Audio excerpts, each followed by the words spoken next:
Hey guys, so I figured I'd use a small video going over the keyword research I did for peptide cream. So basically, this is kind of a method I learned from Brandon Young. I have a little bit of my own twist to it, but it's really, really heavily based on what he does. So I'm going to maybe explain a little bit of how I get to this kind of end spreadsheet and then what everything means, like what these green columns mean and all that. So the first thing I do is I find like the top 10 competitors, and Beck already gave me 7 people, so that was really nice. And then I just found 3 other ones that I thought were relevant. The big thing here is just picking people that are extremely relevant to your product, so basically more or less selling the same thing. And then you play with the advanced filters here a little bit to try to get this number down as much as possible, because you don't want to have too many keywords, but you don't want to have too little at the same time. It was weird because it says 1400 here. I did delete some, like quite a few actually. Um, but yeah, so that's how many I kind of started off with. Like if you look, and the position needed to be 55 or up, but for some reason that filter didn't work too amazingly because I noticed some of them were not even, like a lot of them, there was like zero relevancy and they didn't come on there. So anyways, so that's basically how I kind of import that into an Excel file, and then I delete some columns just because some of them are useless, and then I will bring it into a Google sheet like this one right here, and then I name everything and I put links into everything. So if you were to, click this and then click the link, right? This one right here is us, or you guys, I should say. So if you were to, oops, I didn't mean to. If you were to just click into this and then click that, it'll send you straight to your listing.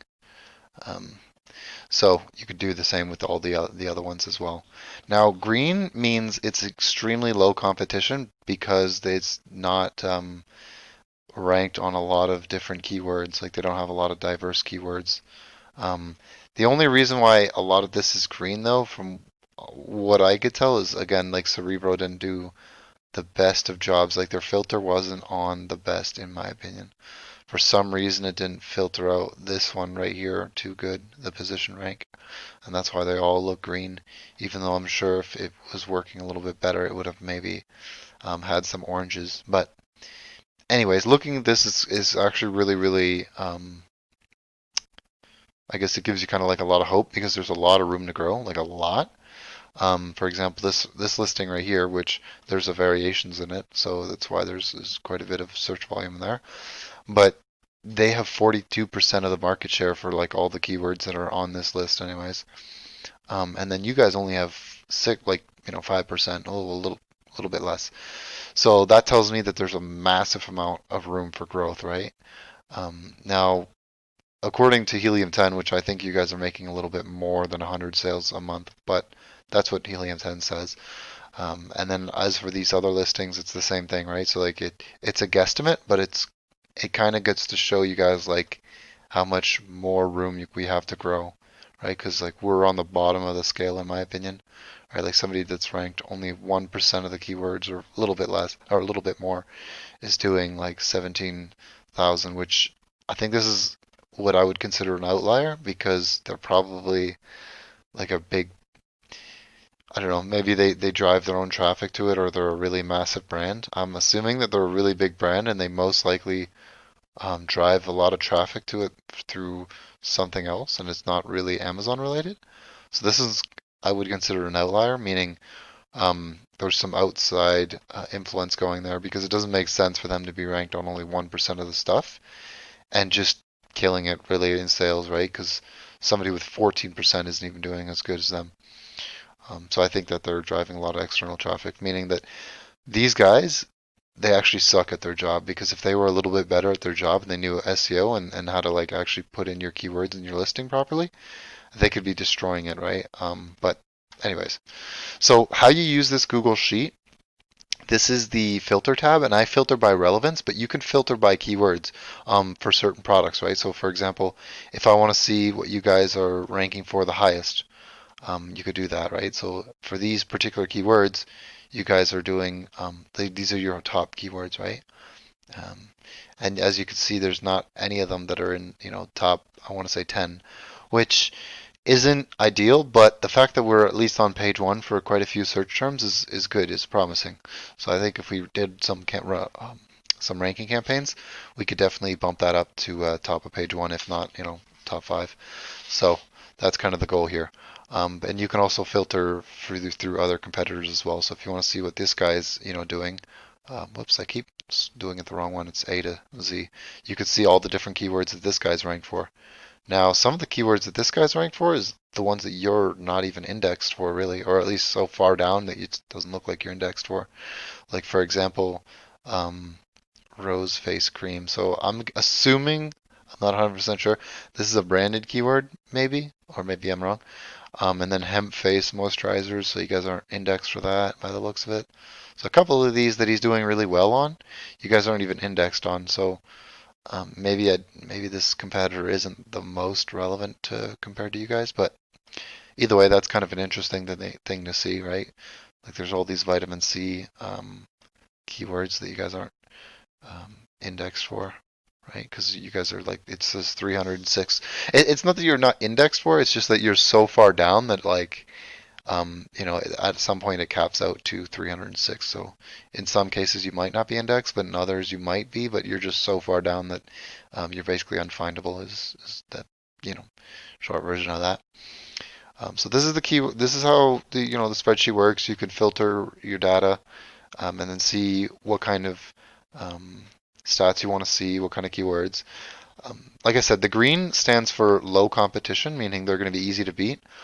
And don't take this to heart because I do believe Cerebro kind of messed up with this whole position thing because usually you'll see some oranges and stuff. Um, but yeah, green usually means low competition, right? Yellow means it's like in the middle, and then orange would mean it's very stiff. So they have a lot of the market share. Um, Obviously, this one's a little bit more skewed because it's all green basically. So this is like a really good market. And I still do think this is actually a really, really like just looking at this keyword data and all this stuff.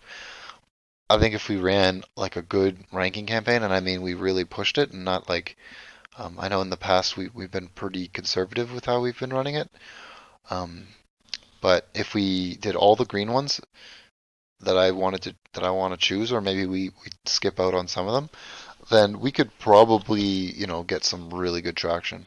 Um, And then on this side where it says keywords, you have two. I put two colors. I got the green ones and the yellow ones. The yellow ones I believe are like things we can maybe rank for in the future, but they're not priority, or at least in my opinion they're not.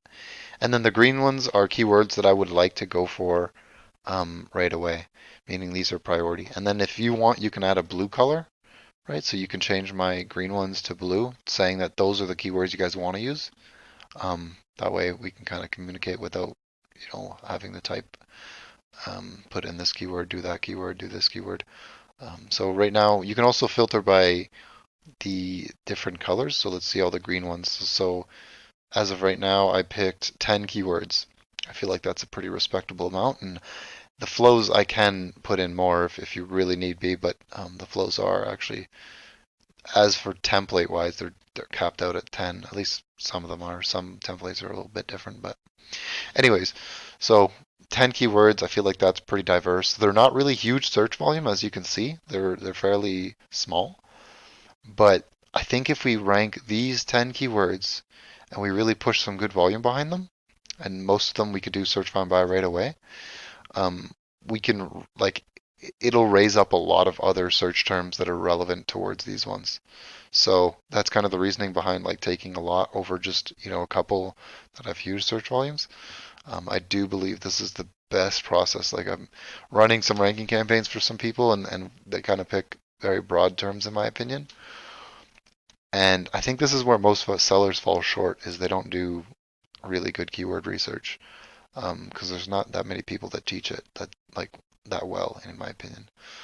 So that's kind of it for the Google Sheets. And then you can see this is the top corner here is when the actual research was done, right? Because obviously this is important because these numbers will change over time and it won't be the same thing, maybe a month from now, 2 months from now. So I like to make it so the days are first, then it's month, then it's year. And then the root keyword that I use to find all the competitors, or at least in my case, the three competitors, because Beck had already given me seven, was neck cream, right? Because that was the kind of the seed word, I want to say. It's like the word that I found a lot of people on. And then the base search volume. So this is kind of, I filtered out anything lower than 500 search volume. So obviously there are search terms that are smaller, um, but they're not on this list. So that's kind of just something to note. And I feel like that's it. That's it for the Google Sheets here. I'm hoping that that kind of explains everything well and you guys are able to use this. I'm most likely going to be having more tabs. Like right now it's just peptide, but I'd like to do, one for maybe JVC. Well, probably not JVC. Well, it might not be a bad idea just for Walmart. Well, actually, Walmart's doing pretty good. Anyways, let's say we do it for the candles, right? So candles, like a tab for candles, a tab for um, some of your other products, like I can't think of anything. Like hemp cream. Um, Let me just go here so I can think of them. Um, we got even vitamin K, right? I know that these aren't your main products, but I feel like you guys have a lot of good products, and I feel like you guys we're just kind of buried at the bottom, right? Even for aloe, we could do some for aloe. I don't know if we'd run a ranking campaign. We've done that in the past many times.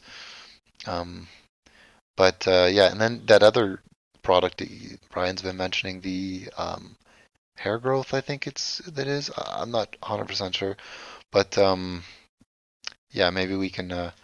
I'll make like a tab for that keyword research when it's ready. I just kind of need like like the seed keyword, like the main keyword, and then an idea of what it is and kind of what it looks like, and then that way I can get competitors and start this whole process of doing keyword research. So I'm going to be leaving this sheet here and I'm going to share it to you guys. And then this will be our kind of keyword research sheet. And then we can use keywords here. And then Brian can like tell me like, oh, Tyler, I want you to target this one and this one instead of that one and this one or whatever. Right. That way, instead of being like what keywords you want to target, and then we got to, do a little back and forth. In opposed to that, we'll have these sheets and then it'll be like, Tyler, I put all the keywords that I want in blue or I like the green one. So just do it. Right. Um, so yeah, yeah.